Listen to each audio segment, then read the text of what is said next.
So what is some advice, we talked about how you started out in ministry. For those of us that are maybe starting out and young preachers, those working in the church, what's some advice that maybe you could give that you perhaps wish someone would have given you when you started out? If I was given some advice to a young evangelist, my first words to him would be, you got to trust him. I told you the story about the monument. Yeah. What's not really funny to me, but what's interesting to me is that happened all over again. When I resigned my church at 55 and left to go evangelize, I had $150 to my name. My credit card was maxed out. We didn't have ATM cards. I have never applied for a gas card. To this day, I haven't. So if I have money, I go. If I don't, I don't. That's kind of how that works. I didn't have a revival. I was living in a parsonage, so I'll have no place to stay. So it seemed like the worst choice you could make economically at age 55, just to walk away from everything and not ask for anything. Just walk. Well, I asked for use of the house if I needed it for, till I kind of get settled and know which direction I want to go. The very first Sunday that I'm on the road, I'm driving to Joplin, Missouri, and I blow a front tire. Well, that's not really true. The tread came all the way up, all the tread. Okay. And it tore up the wheel well, but there was still air in the inside the metal in the tube there. So, so I go to Sam's Wholesale Club, and I tell him what the problem is. And the guy don't even come out and look at it. He said, I tell you what, I had a road hazard insurance with him. He said, if you buy 2 tires, I'll give you 2. I said, how much is that going to cost me? He said, $102. And you had 150 to your I name. had 150 left. My wife is with me. I'd like to buy supper. And this is 1999? This is 99. Okay. So if he pays me in a check, I have to leave at 6 in the morning to go back home. I got to be there by 6 at night. So I can't go to the bank. I have no way to get gas. I don't know if I got enough gas to get back home with $48, if I buy anything to eat at all. Mm-hmm. But something in me said, yeah, tell him yeah, because I needed tires. So I told him yes, and he turns around and he hollers to the guy in the shop, tells him what to do. And while he's doing that, I feel a bump on my hand. And a gentleman appeared to be in his 70s, white hair, laid a $100 bill in my hand, and he didn't say one word. He just turned and walked right out of Sam's tire department there. Wow. So I lift my hands in the air with $100 in my hand, and I started crying. I said, oh, Lord, thank you for... And it was like the Lord spoke to my heart. I'm always afraid to say the Lord spoke to my heart. My father taught me to say it was like the Lord spoke to my heart and said, I figured out how to get you 4 tires for $2. But before I could bless you, I had to let you have a blowout. And sometimes in life, all we see are the blowouts, and we can't see how God's trying to bless us. But he taught me afresh at this second time that I was going to evangelize that he could still provide for me in the middle of nowhere. Israel had to learn how to trust God when they came up out of Egypt. They had to trust him for their food, for their direction, for their protection, for their clothing, for everything. Yeah. So that would be my first thing to tell a young preacher. The second thing I would tell them, my father gave this advice to me. He said, don't be a specialist. For example, if you had a toothache, let's use an earache. If you had an earache and you go to see a specialist, and he's a foot doctor, he may not really be real good at helping you with, your ear problem, your inner ear issues. Yeah. Daddy told me be a general practitioner. He said, and if you have a choice between being an exhorter or being a feeder, be a feeder. Yeah. Because although the exhortation is wonderful and people shout, 2 months later you may not remember what they said. But a feeder will build a church. Be a feeder. Right. It sticks. It sticks. Yeah, that's good.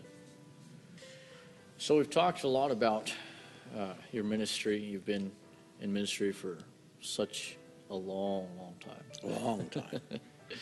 And so I know that anytime that you're in any kind of upfront position, whatever that may be, for you, speaking in front of so many different people, there's a lot of criticism that happens. There's critics and there's fan clubs, like you mentioned. And so tell me about your view of critics and criticism. Has it changed from maybe when you started to now?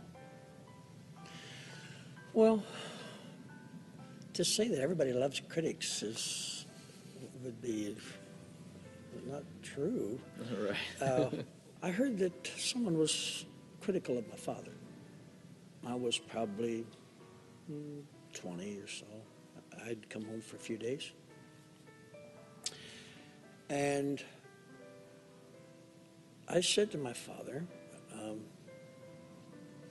so-and-so, who happened to be another preacher, was been saying some such and such about you. Daddy was eating a bowl of cereal for a snack. My father was very modest. He was, no one ever accused him of being boastful or proud, or he was just low-key kind of man. Mm-hmm. Very gentle at home. He said,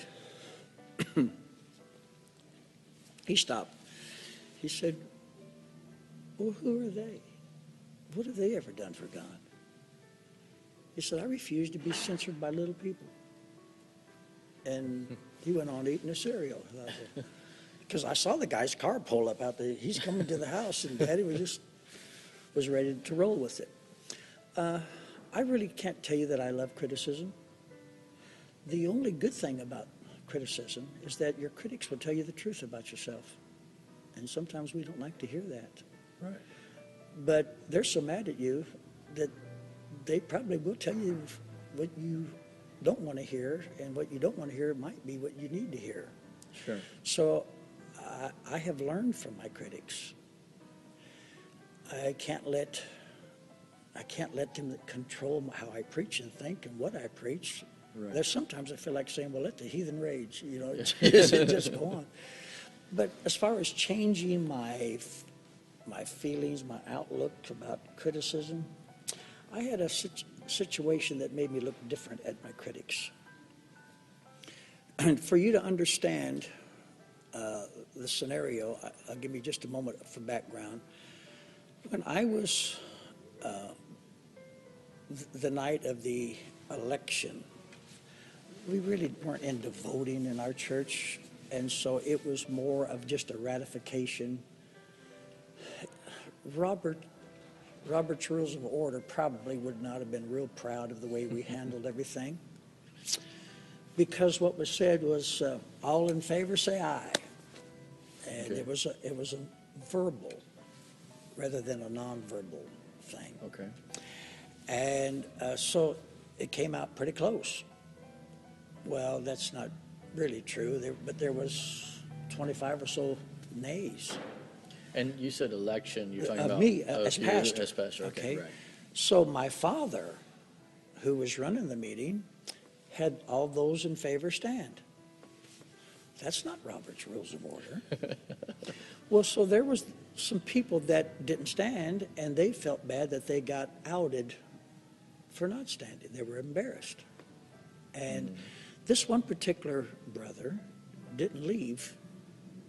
Some did, but he didn't leave, even though he'd voted against me. And his family stayed there till I resigned 28 years later from that church. I pastored 2 years in Oklahoma City.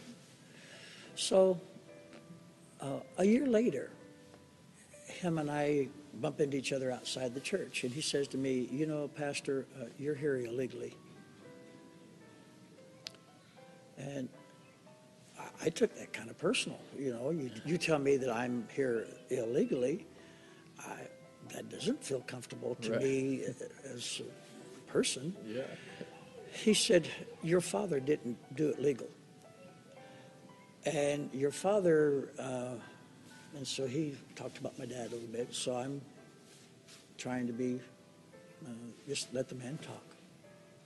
And when he got all done talking and got all the air out of his sails, I said, you know, brother, I guess what I'm going to do is I probably need to resign the church.